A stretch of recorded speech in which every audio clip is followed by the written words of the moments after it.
আমার ছাদে দেখেন এই যে কামরাঙ্গা গাছ, এটা হচ্ছে 12 মাসি একটি কামরাঙ্গা। যখন শীত সিজন শুরু হয় তখন এটি ডরমেন্সি পিরিয়ডে চলে যায়, অর্থাৎ শীত ঘুম দেয়। আর এখন বর্ষাকাল, পুরো বর্ষাকাল জুড়ে এই কামরাঙ্গা গাছে কিন্তু ফুল আসবে, ফল হবে। সবচেয়ে মজার জিনিসটা কি জানেন? এর আকর্ষণটা হচ্ছে আমি কিন্তু এর কামরাঙ্গা গাছ সবটুকু হারভেস্ট করে খেতে পারি না।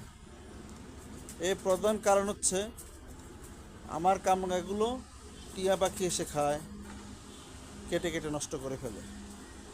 কিন্তু আমরা যারা ছাদ বাগানি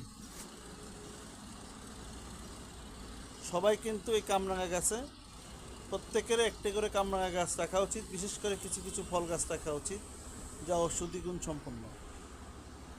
কিন্তু এই কামরাঙা খেতে খুব মিষ্টি।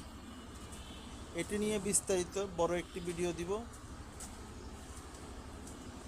আশা করি খুব শীঘ্রই পাবেন। আল্লাহ হাফেজ।